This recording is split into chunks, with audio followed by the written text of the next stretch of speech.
16 जो राजस्थान प्रशासनिक सेवा की भर्ती थी उसमें पूरे राजस्थान में 35वीं रैंक हासिल करने वाले और युवाओं के लिए एक आइडियल कर्मठ और ऐसे व्यक्तित्व जो समय समय पर कई युवाओं को मार्गदर्शन देते रहते हैं। सोशल मीडिया पे मैं भी जुड़ा हूँ और भी बहुत सारे लोग जुड़े हैं।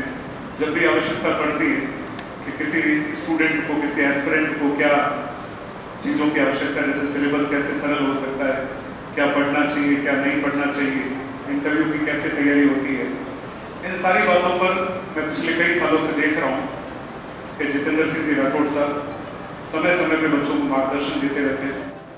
इसी उम्मीद के साथ मुझे लगता है शायद आप ही की कक्षा में से किसी एक व्यक्ति ने कहा था कि सर जितेंद्र सिंह साहब को एक बार जरूर कक्षा में बुलाना। उद्देश्य यही है कि वो यूथ RPS ऑफिसर है और वो हमें काफ़ी अच्छे से गाइड करेंगे। आप सब लोगों को मैं पुनः धन्यवाद दूंगा कि आप परीक्षा की अंतिम जो कड़ी है या अंतिम चरण है उसमें पहुंच चुके हैं। साक्षात्कार एक बहुत ही शानदार प्रोसेस होता है, इससे निकलना हर बच्चे के लिए एक अच्छी अनुभूति होती है। तो आज इस मंच पे सबसे पहले, चूँकि हमारी परंपरा, हमारी संस्कृति है कि जो मेहमान हैं उनका स्वागत करना जरूरी है। फिर आप सब लोगों को जो भी डाउट्स होगी, सर जो है अपने मन में जितनी भी बातचीत आपके लिए लेके आए हैं, इंटरव्यू के लिए क्या चीज़ें जरूरी है उस पर आपसे बातचीत करेंगे। क्योंकि प्रोसेस पूरा ऑन ड्यूटी है तो मैं चाहूँगा कि समय को ज़्यादा वेस्ट न करते हुए हम कोशिश करें कि आपके लिए जो ये निःशुल्क गाइडेंस प्रोग्राम चला है इससे आपको बहुत ज़्यादा बेनिफिट मिले। सबसे पहले मैं सर का स्वागत करूँगा और उसके बाद उन्हें इस मंच पर आमंत्रित करूँगा ताकि आपके लिए जितना भी हो सके अमूल्य समय जो इन्होंने निकाला है सही तरह से जो भी गाइडलाइंस आपको चाहिए उसके बारे में बात करें। Thank you.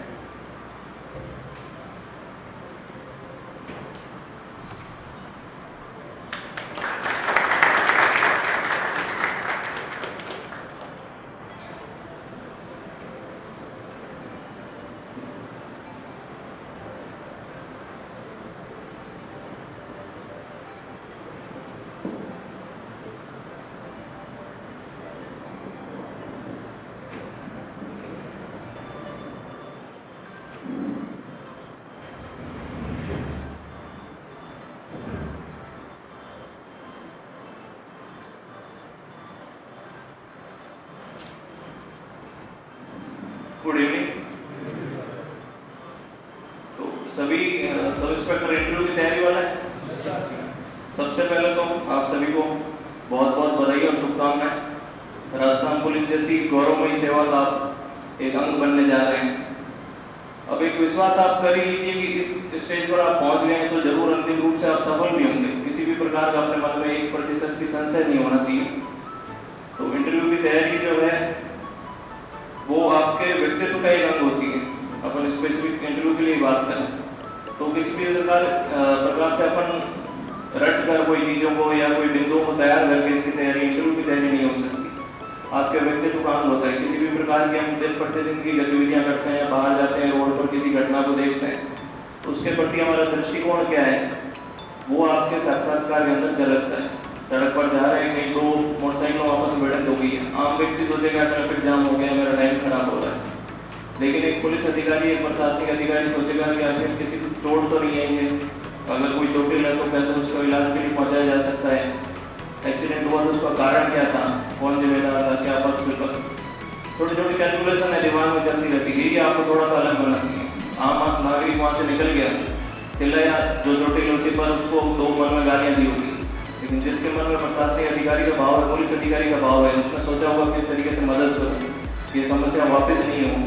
एक्सीडेंट का एक उदाहरण है, छोटी छोटी चीज़ें दूसरी आम प्रतिदिन होती हैं। आप न्यूज़पेपर भी पढ़ते हैं, स्कूल टाइम में होता है तो हम कार्टून वाला जो होता है जरोखा वो पढ़ लेते हैं, कोई स्टोरी आई होती है वो पढ़ लेते हैं। प्रशासनिक अधिकारी, पुलिस अधिकारी होंगे तो आप क्राइम क्या घटित हो रहे हैं उन खबरों पर आपका ध्यान ज़्यादा जाएगा। कहीं पर चोरी हुई है, मर्डर हुआ है, पुलिस ने किसी तरह का खुलासा किया है, किसी वारदात को ट्रेस करने में क्या टूल यूज लिए हैं, वो पढ़ने में आपका इंटरेस्ट लगता है। ये आपके साक्षात्कार की तैयारी का ही पार्ट है। 10th, 11th, 12th कॉलेज दिन प्रतिदिन में ये चीज़ें शामिल करेंगे तो एक परिपक्वता लेती है ये चीज़। अब चूंकि कम ही समय बचा है साक्षात्कार के लिए, तो सबसे पहले हमें ये देखना होगा कि साक्षात्कार का पैटर्न क्या है, आरपीएससी किस तरीके से साक्षात्कार लेती है, पैनल में कौन लोग होते हैं, एक बोर्ड आरपीएससी के मेंबर एक होते हैं, बाकी बाहर से बुलाए गए उसमें अगर लोग होते हैं, जिसमें पुलिस अधिकारी होते हैं, ज़्यादातर सर्वे के रिटायर्ड कोई भी हो सकते हैं, वो पहले उनके कोई नाम डिस्क्लोज नहीं होता है। तो आप सबसे पहले एक तो आरपीएससी के जो मेंबर्स हैं उनका पूरा बायोडाटा देख लीजिए, कौन किस बैकग्राउंड से आ रहा है, क्योंकि जैसे मैं पुलिस हूँ तो मेरे दिमाग में यदि मैं साक्षात्कार लूँगा तो पुलिस से जुड़ी हुई चीज़ें ही आएगी। कोई अगर जूलॉजी का है, कोई अगर भूगोल का है, ज्योग्राफी का है, तो स्वाभाविक है कि उसका इंटरेस्ट कुछ उस तरफ जाएगा। हालांकि पुलिस का इंटरव्यू है तो स्पेसिफिक वो भी उधर रहेंगे, लेकिन कुछ झुकाव जरूर रहता है। तो एक बार देख लीजिए कि बोर्ड मेंबर्स में किस जिले से आते हैं, उनकी शैक्षणिक पृष्ठभूमि क्या है, ये सारी चीज़ें हम देखें। उसके बाद में अखबार रीडिंग डेली, क्योंकि सवाल कोई भी तैयार करके नहीं जाता है, बोर्ड मेंबर्स जो है वो कोई रट के या लिस्ट बना के नहीं जा रहे हैं, एक दो दिन पहले जो घटनाएं हुई है वही उनके दिमाग में घूमती हैं, तो वो भी हम न्यूज़पेपर रीडिंग डेली करते रहें। फिर जैसे जैसे साक्षात्कार होते जाते हैं लगभग ये पैटर्न बन जाता है कि सवाल कुछ हद तक रिपीट होते हैं, तो ये भी अप्रोच कीजिएगा कि पहले जो इंटरव्यू देकर चले गए हमसे क्या पूछा गया है। कई बार किस्मत अच्छी होती है सेम सवाल रिपीट हो जाता है, नहीं तो उसके आसपास घूमते हैं, क्योंकि जब तक इंटरव्यू पैनल वाले को भी स्पेसिफिक जवाब नहीं मिलता है, वो आगे आने वाले से वही सवाल रिपीट करता है, वो दोनों में कंपेयर करता है, पिछले वाले ने ये जवाब दिया था, आज वाले ने ये जवाब दिया है। तो ये भी एक छोटी छोटी सी टिप्स है। सबसे बड़ी चीज होती है कि इंटरव्यू पैनल में जो है उनका ईगो किसी तरीके से हर्ट नहीं होना चाहिए।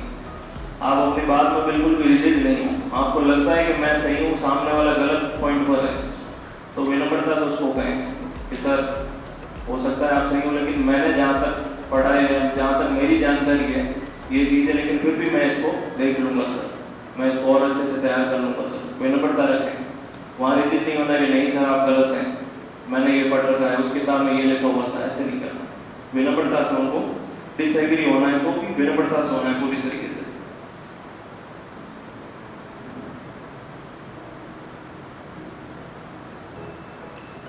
अपीयरेंस आपका जो है वो अच्छा होना चाहिए।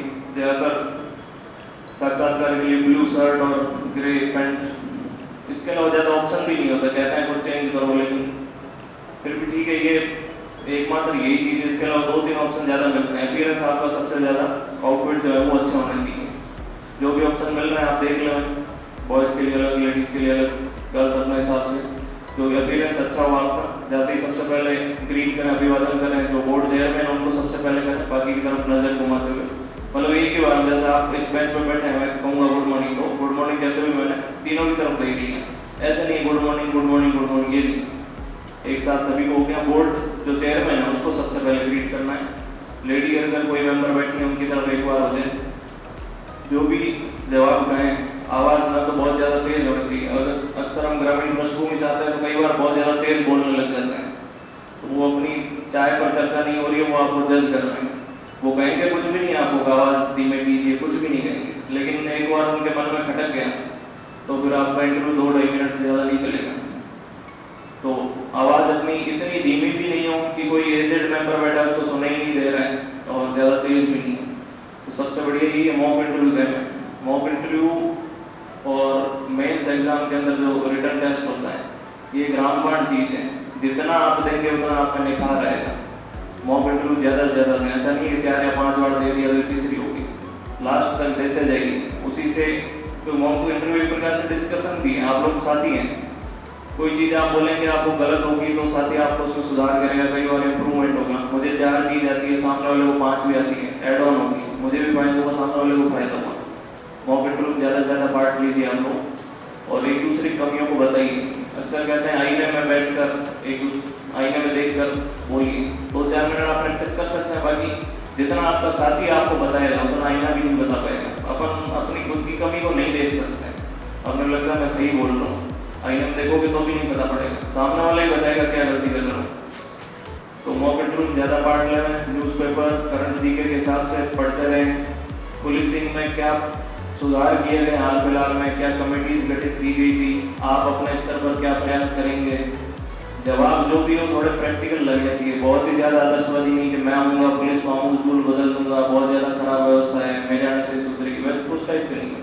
व्यवहारिक जवाब हो, पुलिस में क्यों आना चाहते हो, पुलिस एक गौरवमयी कैरियर अवसर अपॉर्चुनिटी देती है, हर व्यक्ति चाहता है कि वो ऐसी सेवा का अभिन्न अंग बने।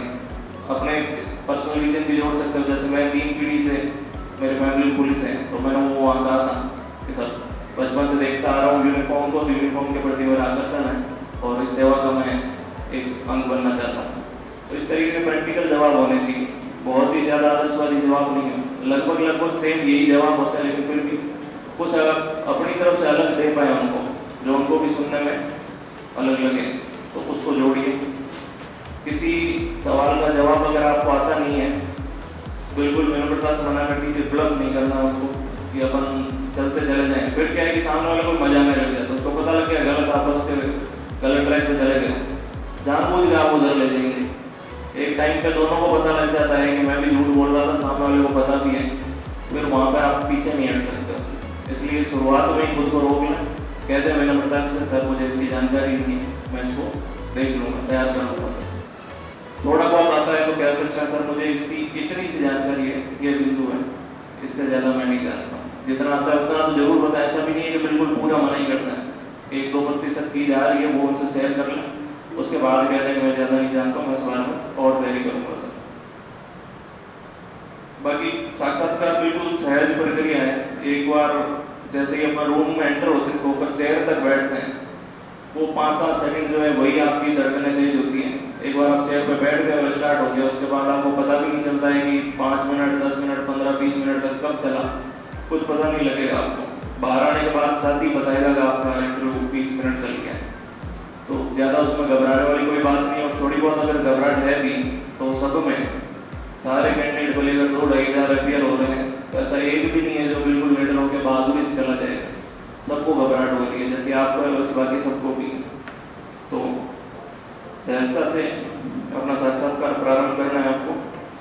बाकी ज़्यादातर आजकल बोर्ड मेंबर्स जो है वो आपको पहले कंफर्टेबल कर देते हैं, आपसे आपका जिला या तो पूछ लेते हैं आप कहाँ से हो, स्कूलिंग कहाँ से की, नाम वगैरह तो वो नहीं पूछ सकते हैं, स्कूलिंग कहाँ से की है। फिर उसी से यदि कोई सवाल बन जाएगा, जैसे आपने जोधपुर बता दिया तो जोधपुर का स्थापत्य पूछ लेंगे, थार रेगिस्तान की संस्कृति पूछ लेंगे। जो मुझे जोधपुर के बारे में खास पूछा तो मैंने थार की रेतीली संस्कृति एक वर्ड यूज किया, तो रेतीली संस्कृति क्या है उस पर आगे कंटिन्यू हो गए। फिर थोड़ा लोकवादी की तरफ चले गए, तो वो अपने आप फ्लो में जाता है। एक अच्छा कैंडिडेट वही है जो अपने हिसाब से तय करे कि आगे वाला मेरे से क्या पूछेगा। ये आपकी सफलता उसी में है कि आप सामने वाले को मजबूर करो कि ये मेरे से ये सवाल पूछे, क्योंकि मैंने वो चीज़ तैयार कर रखी थी, इसलिए मैंने थार की रेतीली संस्कृति यूज किया। ये थोड़ा मोटा वर्ड था, उन्होंने पट से कैच किया, रेतीली संस्कृति मतलब क्या है, मुझे उसी तरफ जाना था, पट से उस तरफ ले गया। तो सबसे बढ़िया चीज़ यही है कि आप अपने आप डिसाइड करो कि सामने वाले को क्या पूछना है, वरना उसके पास तो पूरा 360 डिग्री है, वो कहीं भी चला जाएगा। आप आर्ट्स के स्टूडेंट हो, साइंस के सवाल पूछेगा, उसको मना नहीं कर सकते हो मैं तो सर आर्ट्स में हूँ, ये सवाल क्यों पूछ रहा हूँ, मत पूछो, उसकी मर्जी है, कुछ भी पूछ ले। पहले बोर्ड मेंबर होते थे जो पूरा चिट्ठी लेके बैठते थे, फैक्चुअल सवाल ज़्यादा पूछते थे, कुछ की अप्रोच डिस्क्रिप्टिव सवालों की ज़्यादा होती है। तो वो आपकी किस्मत के ऊपर है कि कौन बोर्ड मेंबर आ रहे हैं और आपसे क्या सवाल पूछेंगे। इसीलिए कह रहा हूँ एक बार थोड़ा बोर्ड मेंबर्स का बैकग्राउंड भी देख लीजिए कि संभावना थोड़ी बहुत हो जाए। ज़्यादातर फिर क्या है कि बाद में सवाल रिपीट होने लगते हैं, तो एक अच्छा अपना सर्किल बना के रखिए जिसमें आपको सवाल मिलते रहेंगे। आज जो गए थे उनसे ये सवाल पूछे गए थे, कई बार सवाल रिपीट हो जाते हैं। बाकी आप इस स्टेज पर पहुँचे हैं तो आपने तैयारी तो अपनी पूरी अच्छे से कर ही रखी है। आपका जो बैकग्राउंड है, आपका जो डेटा है उसको अच्छे से तैयार कर लीजिए। आपने ग्रेजुएशन किस में किया है, कौन से जिले के रहने वाले हैं, कुछ स्पेसिफिक आपका है, हॉबी वगैरह है। हॉबी पर कई बार सवाल हो जाते हैं, जरूरी नहीं है सबकी हॉबी हो, अगर हॉबी नहीं है तो मना भी कर सकते हैं, ऐसा कुछ नहीं है। कहता है कि हॉबी बतानी जरूरी है, उस चक्कर में गाँव का स्टूडेंट जो है वो हॉकी, बास्केटबॉल, क्रिकेट ज़बरदस्ती तैयार करता है, क्रिकेट की पिच की माप कितनी तैयार करो, कोई ज़रूरत नहीं है, उसकी हॉबी नहीं है तो आप मना कर सकते हैं कि सर पारिवारिक परिस्थितियाँ और तैयारी के दौरान मुझे समय ही नहीं मिला कि मैं अपनी हॉबी विकसित कर सकूँ। फिर भी खाली समय के दौरान थोड़ा बहुत म्यूजिक सुन लेता हूँ, बच्चों के साथ खेल लेता हूँ। ये सब कॉमन चीज़ें हैं, सभी करते हैं, तो इसमें गलत भी कुछ नहीं है। फिर भी वो फोर्स करे जबरदस्ती के, ऐसा थोड़ी हो सकता है, अभी कुछ तो होगी, तो फिर नॉर्मल से जवाब है, बच्चों के साथ खेल लेता हूँ, थोड़ा म्यूजिक, शाम को इवनिंग वॉक कर लेता हूँ, उस टाइप के कह के उसको स्किप कर सकते हैं। कुल मिला के सामने वाले को सेटिस्फाई करना है, बोर्ड मेंबर को, उसका ईगो हर्ट नहीं करना है, उसको खुश रखना है। वही आदमी है जो आपका कैरियर बनाएगा। एक बार के लिए 20 मिनट के लिए आपके सामने भगवान शिव शंकर महादेव बैठे हैं, उनको खुश कर लो तो आपकी आगे की पूरी 30-35 साल की जिंदगी जो है अच्छे से जाएगी। और कोई सवाल अगर आप में से पूछना चाहें?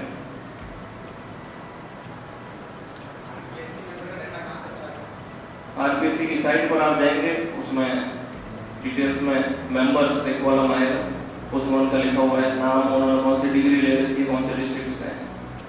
आरपीएससी की वेबसाइट पर सारा अवेलेबल होती है। तो उस वहाँ पर दर्ज किया, जैसे यहाँ पर मान भोपालपुरा थाना है, उसका जो एरिया डिवाइड कर रखा है, उस एरिया के अंदर जो भी घटना होगी उसकी रिपोर्ट भोपालपुरा थाने के अंदर दर्ज होगी। उससे बाहर की कोई रिपोर्ट है, जैसे कोई भी महिला आती है और मुझे कहती है कि कल रात को मेरे साथ, मैं जयपुर से बस में आ रही थी, जयपुर के पास मेरे साथ ये घटना हुई और मैं उदयपुर यहाँ से बस स्टैंड पर उतरी हूँ और अब यहाँ उदयपुर के पुलिस स्टेशन मात्र में रिपोर्ट दर्ज करवाना चाहती हूँ। जैसे आप कह रहे थे रिपोर्ट दर्ज नहीं की जाती है, तो उसके लिए प्रावधान है कि 0 FIR, मतलब उस FIR का क्रमांक नहीं होगा, वरना FIR जैसे दर्ज होती है, आज मान लो 15 नंबर पर चल रही है, अगला नंबर दर्ज हो तो 16 नंबर चढ़ेगा। लेकिन चूंकि ये यहाँ के उदयपुर के छत्राधिकार का मामला नहीं घटा है, इसका अनुसंधान जयपुर में होता है, जो घटना बात नहीं है, तो यहाँ पर एक मुकदमा दर्ज होगा और उसका क्रमांक सीरियल नंबर जो 0 रहेगा, संबंधित थाने के अंदर उसको फॉरवर्ड किया जाएगा, वहाँ पर वो मुकदमा दर्ज हो जाएगा रेगुलर सीरियल नंबर। इसीलिए यहाँ पर इसका नंबर 0 रहेगा, क्योंकि इसमें दर्ज होने के अलावा यहाँ पर किसी प्रकार का कोई अनुसंधान यहाँ नहीं किया जाएगा। ये 0 FIR है। थाना क्षेत्र के बाहर की घटना को यदि दर्ज किया जाता है, उसके लिए 0 नंबर लगाकर संबंधित पुलिस स्टेशन में फॉरवर्ड कर दिया जाए।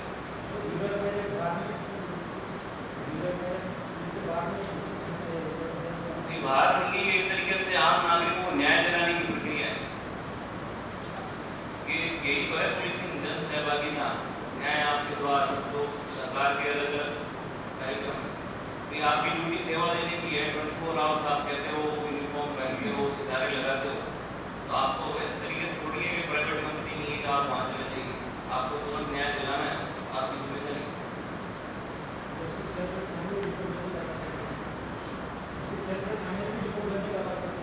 कई बार ऐसी स्थिति होती है कि पीड़ित वहाँ नहीं जा सकता है, वहाँ जाने से कतरा रहा है, घबरा रहा है, कोई भी कारण हो सकता है, उसको न्याय दिलाने के लिए एक प्रणाली विकसित की गई पुलिस विभाग में, 0 नंबर FIR काट कर संबंधित थाने को भेज दिया। तो ये एक तरीके से आम जन को न्याय दिलाने की प्रक्रिया है, पुलिस विभाग की तरफ से प्रोएक्टिव कर रहे हैं। बाहर के रूप में नहीं किया जा सके तो आपका दायित्व करना ही है।